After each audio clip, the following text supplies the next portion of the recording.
كابتن خالد، بنرحب بيك طبعا معانا.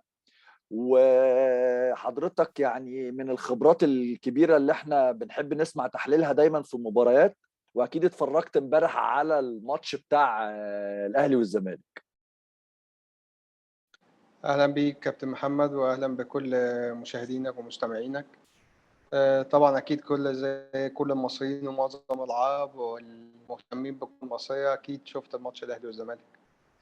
طيب، بحكم بقى خبرتك كده اسمح لي نعمل معاك حوار كده نفصص بيه اللقاء امبارح، وتبقى حاجة الناس تستفاد بيها الخبرات دي في الماتش يعني.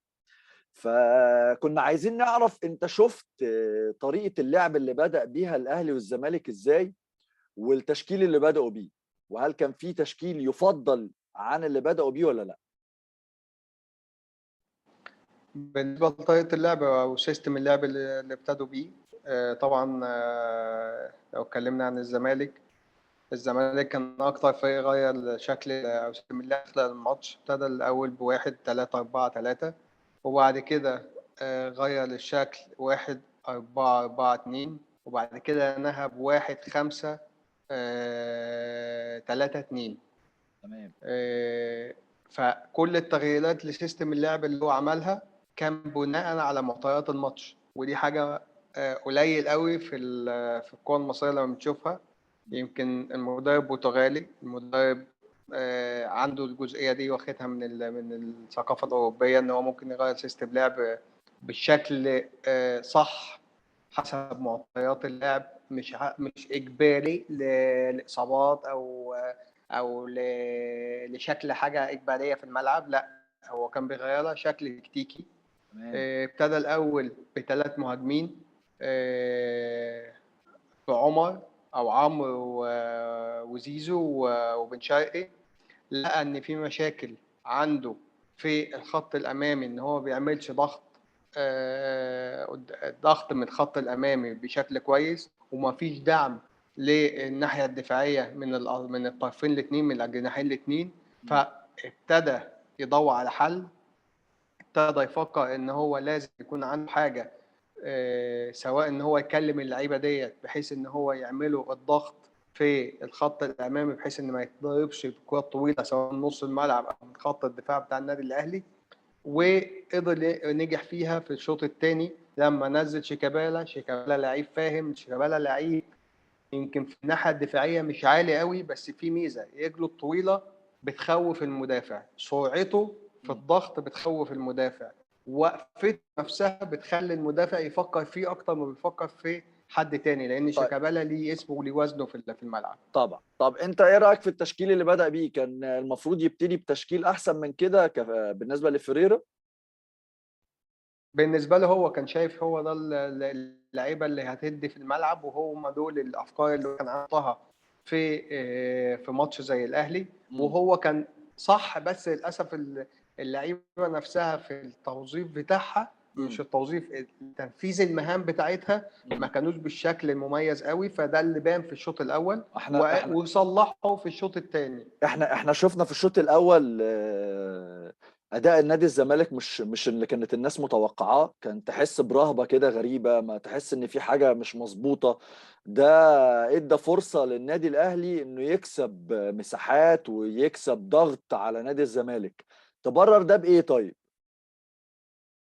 لو اتكلمنا الناحية التانية عن النادي الأهلي هنفهم إيه اللي كان حاصل في الشوط الأول في الزمالك. النادي الأهلي ابتدى الماتش ب1-4-2-3-1، وبشكل 4-3-3 برضه نفس الفكرة، بس بشكل مختلف. في حالة الهجوم بيبقى فيه خطوتين زيادة لبيرستاو ومحمد شريف، والناحية التانية كان عبد القادر.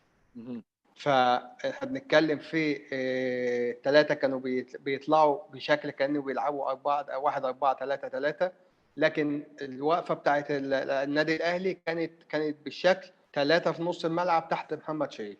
كان ناحيه اليمين بيرستاو، ناحيه الشمال عبد القادر، وفي النص قفشه كان هو اللي عامل رقم 10 تحت محمد شريف في الوضع ده. ما هي على الورق كان بيتقال ان هي 4-2-3-1. سامي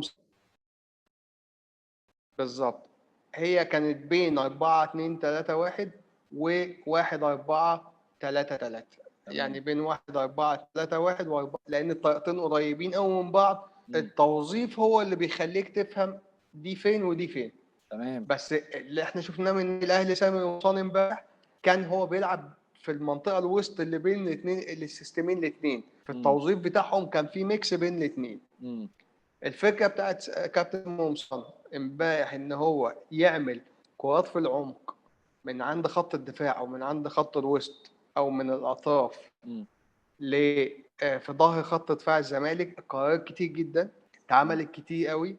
كان عنده بيرس تاو واحمد عبد القادر بيخشوا جوه بيستلموا ويخشوا، فكانوا مخليين الحته ديت فاتحين الثلاثه بتوع خط الوسط بتوع خط الدفاع بتاع الزمالك على الاطراف عشان ما يضربوش في ظهر الطرفين بتوع وسط الملعب. يعني في ظهر عبد الله جمعه ونيمار كانوا بيضربوا في ظهرهم في الشوط الاول، فكان بيضطر محمد عبد الغني او عبد الشافي ان هم يفتحوا عشان ما تضربش الكوره، فكان بيسيب مساحات كمان في النص.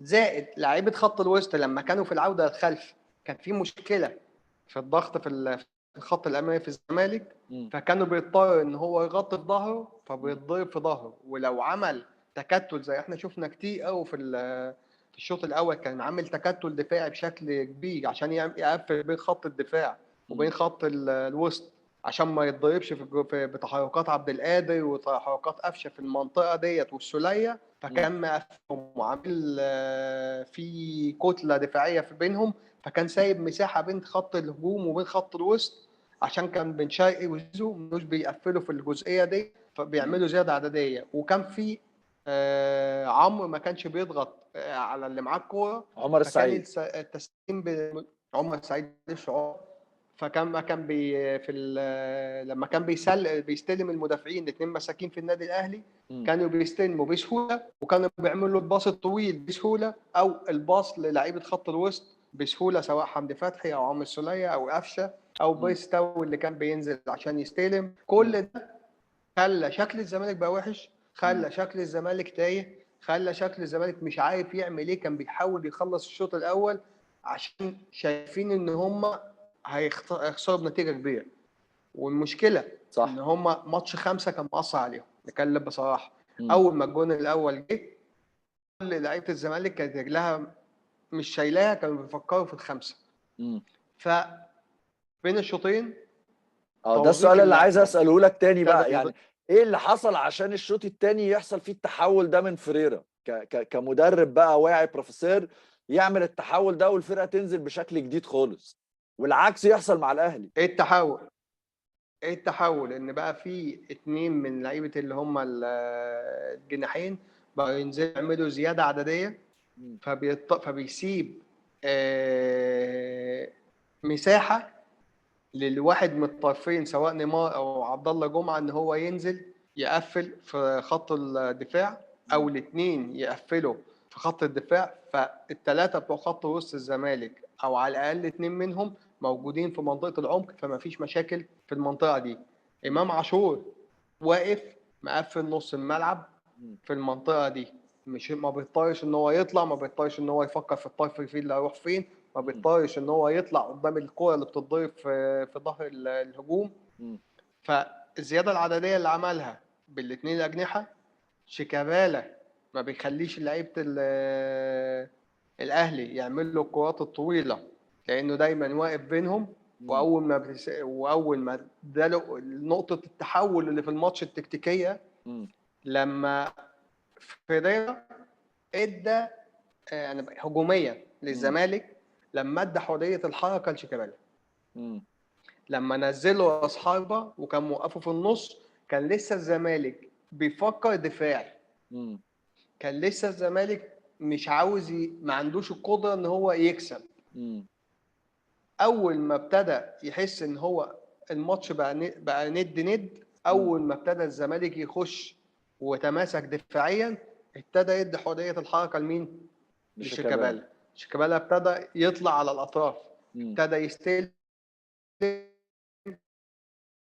ابتدى يخلي لعيبه الاهلي الاتنين مش عارفين يعملوا ايه. في كوره من الكورات كان عمرو ربيعه بينادي على ياسر بيقول له روح روح روح روح، عشان هو مش عاوز يقف مع شيكابالا في الحته دي، كان مم. عاوز يفضل في العمق عشان هو مم. عارف هما بيسحبوهم. مم. وفعلا يمكن الجون الاول جه بالشكل ده، اه الكروس خط العرضي الدفاع ده. اتفتح، بالظبط شيكابالا عمل قطم لتحت مم. وعمل الكوره بشماله جوه منطقه الجزاء اللي فيه 2 من لعيبه الزمالك كانوا في المساحه اللي هو خلقها شيكابالا من مم. خروجه، مم. بيخلق مساحه جوه المنطقه، مم. بيخلي الاثنين او الثلاثه اللعيبه على حسب العدد اللي مطلوب منهم يخشوا بيبقوا داخلين في مساحه. مم. وده بيخلي نسبه الكروس العرضي او الباص او الثرو باص اللي بيتعمل جوه منطقه الجزاء 50-50، مم. لان انت خلقت مساحه. اما لو صح. بتعمل كورسات ثابته واللعيبه خط الدفاع واقف ومفيش اي مساحه خلقتها، مفيش اي حاجه عملتها، احنا بنتكلم في نسبه الحاجه دلوقتي بقت 100% للمدافع، 50% للمهاجم، مم. لان دايما في 2 مدافعين على مهاجم لان مفيش مساحه. تمام، بس انا شايف م. برضو في وسط تحليلك ان شيكابالا كان العنصر المؤثر في تغيير المسار، كواليتي. حتى لما اتفرجنا على الماتش، كواليتي الباص، رؤية الملعب، اكتر من كرة. يعني في كرة زي بتاعت اللي في اخر الماتش بتاعت امام عاشور دي، عنده رؤية جامدة جدا في الكروس اللي عمله له، بيودي لعيبة كتيرة قوي. فكان هو يمكن كان عليه عامل كبير قوي في التغيير ده. بص يا كابتن محمد، هجوميا فرد، مم. هجوميا كواليتي اللعيبه هي اللي بتحكمك ازاي تهاجم، كواليتي اللعيبه هي اللي بتحكمك ان انت ممكن تكون عندك لعيب بيخلصك من موقف 1 ضد 1 او 1 ضد 2. مم. دفاعيا ده شغل جماعي، شغل مدربين، لازم الوقفه، لازم المهام، الكلام ده كله. مم. آه، الناحيه الفرديه ما بتفرقش كتير في الدفاعي زي ما بتفرق في الناحيه الهجوميه. يعني انت ممكن تمام. تنمي اللعيب دفاعيا مم. حتى لو قدراته الدفاعيه مش عاليه قوي، زي ما اتكلمنا على شيكابالا مثلا، مش اللعيب اللي بيقطع كوره، مم. بس اللعيب الافتكاك بتاعه بسرعه، اللي يخض المدافع، اللي مم. يخض المنافس وهو معاه الكوره مم. وهو بيدافع، ممكن ما ياخدهاش، مم. بس انت تشوف حد جاي يجري عليك رجله طويله بيجري بسرعه كبيره، فانت ما بتبقاش مركز، مم. هتفقد تركيزك لفهمته ثانيه، فهمته ثانيه دي اللي يجي منها جون او ما يجيش منها جون. تمام. فتوظيفه دفاعيا ده شغل المدرب، مم. توظيفه هجوميا بناء على معطيات امكانياته في الفرديه اللي تقدر تحل له حاجه زي دي. فالناحيه الهجوميه الشغل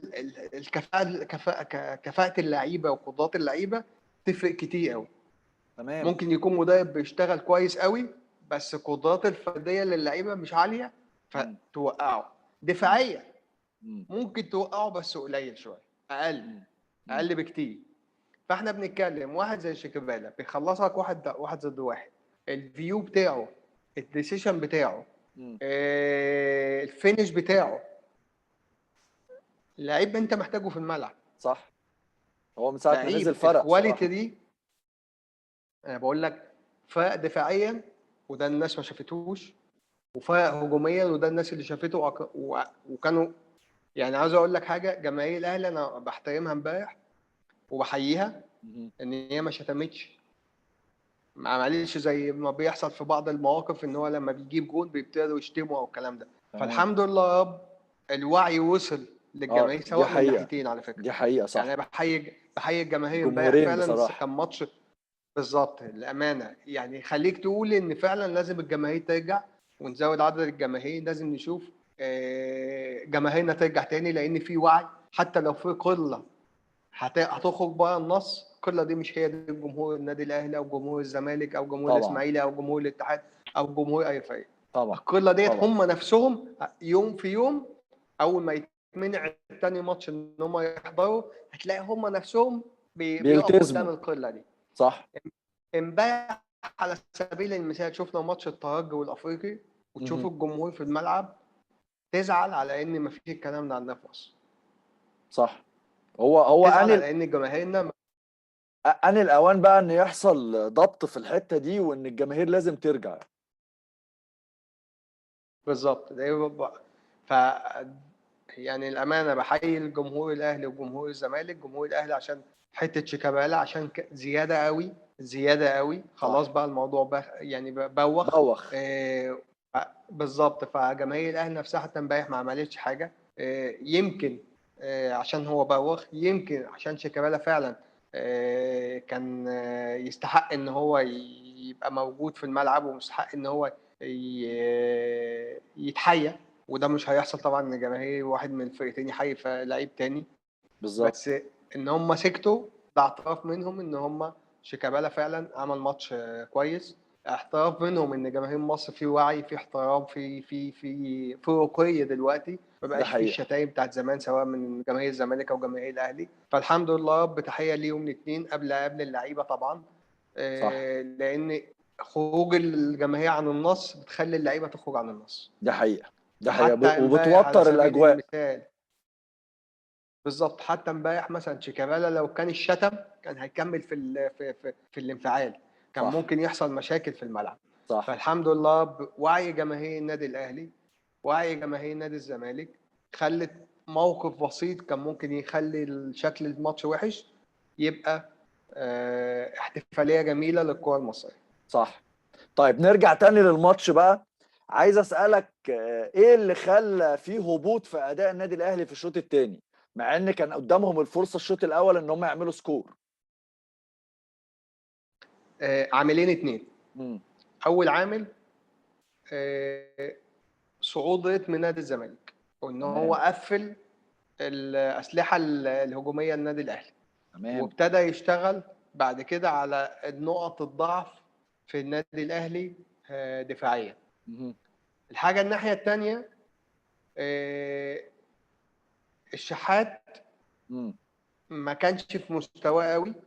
اتلعب عليه كتير، ما قدرش يستغلها. امم. حتى الهدف الثاني مثلا على سبيل المثال، وشفناها جايه من ناحيته، جات له كور كتير قوي. امم. لو كان في حالته، لو كان في يومه زي ما بيقولوا، كان ممكن نشوف النادي الاهلي شكل مختلف شويه عن اللي احنا شفناه في الشوط الثاني. فريتم الاهلي ومستوى الاهلي ما نزلش. هو الاهلي، الزمالك عالي، امم. والاهلي ما قدرش يستغل اللي هو كان بيعمله في الشوط الثاني. يعني في كوره مثلا عبد القادر حطها للشحات، الشحات كان واقف لوحده جوه منطقه الجزاء، اه. وحطها برجله، حطها بره بشكل غريب، واكتر امم. من كوره جات له ما كانش مركز فيها. امم. مش هنقول ان هو السبب على فكره، يعني اللعيب ده بشر، ويوم بيبقى كويس يوم بيبقى وحش. لكن احد الاسباب ان خلت النادي الاهلي ما يبانش قوي ان هم كانوا بيتلعب على ناحيه الشحات كتير، امم. والشحات ما كانش في يوم. اه يعني لو بالظبط. كانت القوه دي جت لعبد القادر، خمس ست قوة لو كانوا جم لعبد القادر في الناحيه الثانيه هو علي معلول، كان ممكن يبقى شكل الاهلي يكمل بالشكل اللي احنا شفناه. زائد امم. الناحيه البدنيه، لعيبه المنتخب واللعيبه الدوليين خلت الناحيه البدنيه شويه قليله من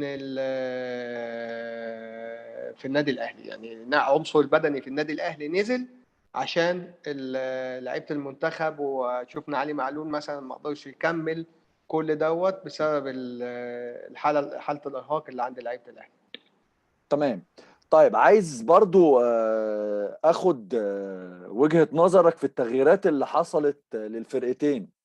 نادي الزمالك عمل تغييرات، وعمل تغييرات مش متوقعة، يعني الناس كلها استغربت ازاي تطلع مثلا بن شرقي وزيزو وتنزل. هي وجهة نظر فريرا، وكان ليها نتائجها. ايه رأيك في تغييرات نادي الزمالك؟ اول حاجه لو اتكلمنا عن التغييرات، المدرب زي ما احنا اتكلمنا كل تغييرات الزمالك كان ليها هدف تكتيكي وادت لنتائج كويسه. تمام. الجزء بتاع زيزو، هو كان عاوز يسيب الحته ديت يفضيها لشيكابالا، مهم. كان عاوز يخلي شيكابالا ياخد الجزئيه ديت مع ناحيه الشمال مع ناحيه اليمين بتاعت نادي الزمالك في الحته ديت، ويعمل شغل مختلف عن اللي بيعمله زيزو في المنطقه دي. زيزو لما بيبقى موجود بيبقى لعيبه الاهلي موجوده، بيبقى مركزين في المنطقه دي، فهو مم. كان عاوز يفضل منطقه عشان شيكابالا يبقى موجود فيها.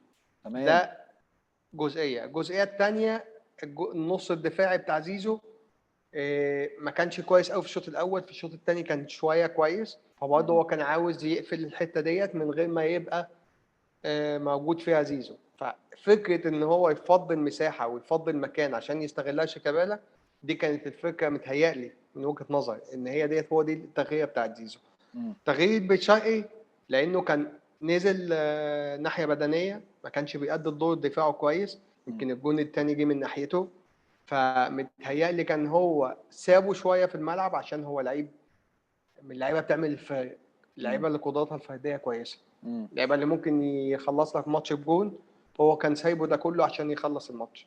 جت لحظه بقى ان هو ايه لازم يقفل ورا، النتيجه 2-2، النتيجه مش مستاهله جون وغلطه، صح. عشان مش مفيش وقت للتعويض، فلازم يقفل ويبدا يشتغل شغل تاني. فحتى لعب في اخر ماتش باثنين اصحاب شيكابالا وكان معاه حسام. تمام.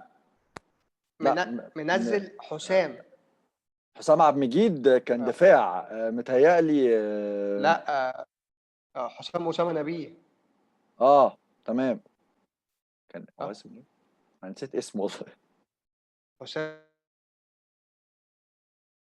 تقريبا. يوسف أسامة نبيه. كان الفكره يوسف معلش مم. يوسف اسامه نبيه كان منزله لعيب صغير في السن، لعيب بيقدر يشاكس، لعيب عنده لسه فريش، رجله طازه، عنده حماس، نازل عاوز يشاكس فيه، ينزل يخبط في ده ويخبط في ده ويجري ويتعب خط الدفاع اللي هو تعبان اصلا من شيكابالا، ويسيب شيكابالا يستلم ويعمل شغله بالظبط. براحته. هي بالظبط. دي كانت فكرته حتى اخر الماتش، عشان تشوف بس فكره ان هو ما كانش عاوز يخسر، كان وصل بمرحله بقى اللي هو ايه مفيش وقت، مم. لازم لا بونت لا ثلاثه، ما ينفعش اطلع بصفر. كان صح. بيلعب في اخر الماتش بخمسه دفاع، في نزل اخر حسام الماتش عبد كان المجيد. بيقفل بخمسه دفاع مم. بالظبط. فكان بيلعب في خمسه دفاع عشان هو كان عارف ان هو مش لا في اللحظه دي، في الوقت ده مفيش وقت للتعويض. ريسك. الماتش مش بتاعك، انت جبته وخدته مم. وراح منك، فمش عاوزه يروح كله. صح. صح. يخرج ففكرته بالصورة كانت ان هو المرضية دي. يقفل وسط ملعب، يقفل خط دفاع صح، مم. ويسيب شيكابالا مع لعيب صغير يعمل مشاكس ويستغل مهارات شيكابالا، مم. يمكن يجيب الجون الثالث. فهي دي كانت فكره فيريرا في الشوط الثاني في تغييراته، سواء سيستم اللعب او بالنسبه للعيبه. تمام. طب وتغييرات النادي الأهلي عملت الفرق؟ آه، هو التغيير اللي عملت الفرق سلبي. مم. سلبي كانت تغييرة حمدي فتحي، وكانت إجباري. عشان اتصاب. الشحات تكتيكيا كان تغييره صح، مم. تغييره كانت عشان محمد هاني ما كانش هو ما كانش عاوز يطلعه قدام، وبيرس تاو ما كانش بيستغل منطقه، ما كانش موجود في المنطقه دي، كان دايما بيخش في العمق. فهو كان عاوز حد يكون موجود في المنطقه ناحيه اليمين الهجومي، عشان ما يتعبش محمد هاني، وما يسيبش محمد هاني مكانه اللي بن شرقي يستغله. تمام. ففكره تغيير الشحات صح تكتيكيا، لكن التنفيذ في الملعب او تنفيذ المهام اللي كانت مطلوبه من الشحات، او الشحات ان هو كان موفق او لا، ما كانش موفق. يعني هي دي برضو عشان ندي كل واحد حق. التغييرات التكتيكيه صح، زي ما اتكلمنا على تشكيله الزمالك في الاول كانت صح، لكن التنفيذ كان فيه مشاكل. تغييرات النادي الاهلي كانت صح، لكن التنفيذ كان فيه مشاكل. تمام. طيب حاجة تانية بقى عايز أسألك عنها. التحكيم شفته امبارح ازاي؟ بالاخص بقى ان هم يعني اسبان وانت واخد على المدرسه الاسبانيه يعني. الحكم من الحكام اللي هي اللي ما بتتكلمش كتير. مم. حكم من اللي هم بيسموه ليه ستايل. اللي هي الكوميونيكيشن نون فيربال، او اللي هو الاشارات بتاعته اللي هو بيستخدمها هي اللي بتوجه، ما تمام. بيتكلمش. يعني في لعيب، في حكام تروح للعيب تشرح له، اه. وفي حكام تروح تقول له امشي، مم. وفي لعيب وفي حكم زي ده، زي اللي احنا شفناه امبارح، حكم ما بيتكلمش، حكم مم. بيروح يحط ايده على السماعه ويبص ويسكت، اللعيب مم. اللي قدامه بيمشي. مم. لعيب واقع في الارض يحط ايده على الساعه، مش عاوز حد يكلمني، انا ماشي، انا ببص لكم على الساعه. مم. حكم قريب من لعبه، قراراته واضحه، قراراته كلها شبه بعض، ما فيهاش حاجه يمين وحاجه شمال، مم. مش فاول يدي انذار ونفس الفاول من الفريق التاني او من لعيب تاني ما يديش فيه انذار. مم. كان حكم ادار الماتش بشكل كويس. طبعا أنا ما بحبش اتكلم على التحكيم كتير، بس يعني نديله حقه. يعني ناس كتير شكرت فيه ادار امبارح. الماتش بشكل كويس. بالظبط. يعني كان مريح اللعيبه، مم. ما شفناهوش كتير، ما حسيناش بيه في الملعب، مم. وده اهم حاجه. طيب ناس كتير بتقول ان هو كان المفروض فيه ضربتين جزاء لنادي الزمالك، انت شفت دي من وجهة نظرك ايه؟ اللي انا شفتها وكان ممكن نتكلم فيها كتير، مم. بتاعت زيزو. اللي هي جت في ايد التانية اللي الحقيقة مش اللاعب فاكر. لا، اللي هي تقريبا ياسر محمد حط ايده عليه ده عاشور. و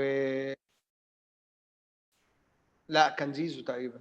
زيزو ولا امام عاشور؟ هو كان زي دفعة تقريبا، اه، متهيألي ما كان زيزو، هو متهيألي هي كان. دي كان عليها اللغط الاكبر يعني. بالظبط. بس احنا لو شفنا الكورة من الناحية التانية، مم. شفنا ان الاتنين بيزقوا بعض، الاتنين بيحطوا ايديهم في بعض، مم. فالحكام دايما بدل في مشاحنات مم. بالايد بين الاثنين، ما مم. بيحسبش فاولات ولا بيحسب ضربه جزاء. بيعتبرها اما احتكاك لو في عادي يعني. مد ايد او في شد، بالظبط، بين الاثنين، يعني انت بتحط ايدك عليا فانا بزقك، مم. فانت قمت جاي خابط ايديا، فانت قمت جاي حاولت ان انت تشدني، بدل مش شده واضحه قوي، مم. بيبقى بيعتبروها احتكاك. اما لو كان في شد من الفانلة من التيشيرت او في زقه بعنف خلقت عدم اتزان، كان ممكن يحسبها ضربه جزاء، وكان ممكن يحسب دي ضربه جزاء. مم. يعني كانت ممكن تتحسب، يعني ممكن حكم 50 تاني 50 يعني، حكم تاني يحسب. ممكن يحسبها. مم. بس في المشكله المجمل اللي هو احنا ادار بنتعامل الماتش مع كويس يعني. جدا. مم. طيب اخيرا بقى عايز اسالك على اداء المديرين الفنيين، لو هتدي كام من 10 لفيريرا او سامي قمصان، هتدي فيريرا كام وتدي سامي قمصان انا كام؟ اي مدير فني بديله 10 من 10. لا هنقول على اللقاء ده طبعا هم يعني ناس محترمه كلهم واداروا المباراه كويس جدا من وجهه طبعا، لا لا نظر لا. فرقتهم يعني. بس احنا كناس بنحلل او بنتفرج من بره ممكن نقول تقريبا كام؟ آه، صدقني هديهم الاثنين درجات عاليه، درجات عاليه جدا. اول حاجه لاني اول ماتش قمه لسامي قمصان ويطلع بالشكل دوت، وتغييراته ما كانتش فيها مشاكل كتيره، وكان فكره واضح في الملعب، اسلوبه كان واضح، فرض شخصيته تكتيكيه على الماتش في الاول. دافع كويس في قدام ملاكم، بيعرف ازاي يضرب، اللي هو فيريرا. مم. فتديله نقطه، تديله كام يعني تقريبا كام؟ بونت عالي. كام تقريبا كام؟ لا، 8 او 9، 8 او 9، حلو 8 جدا. او 9 بجد، حلو. لان 8 عشان هو ما قدرش يكمل، مم. او التغييرات بتاعته ما عملتش الفرق الجامد قوي اللي مم. هو كان عاوزه. بس انا تكتيكيا انا فاهم هو كان عاوز يعمل ايه، مم. لكن فبقول لك اتنين دول ممكن ينزلوا عشان ما عملتش الشكل اللي هو كان عاوزه. وفريرا تديله كام الناحيه من الثانيه 10؟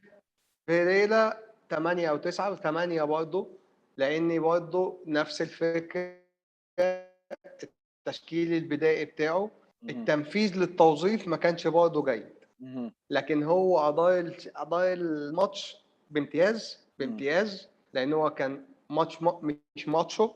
مم. الموضوع خرج عن إيده، الموضوع بقى ممكن يخسر الماتش كلاسيكو مم. 4-5، تمام. وقدر إن هو يرجع لعيبته ذهنيا ونفسيا وتكتيكيا في الملعب، فممكن تديله 9/10.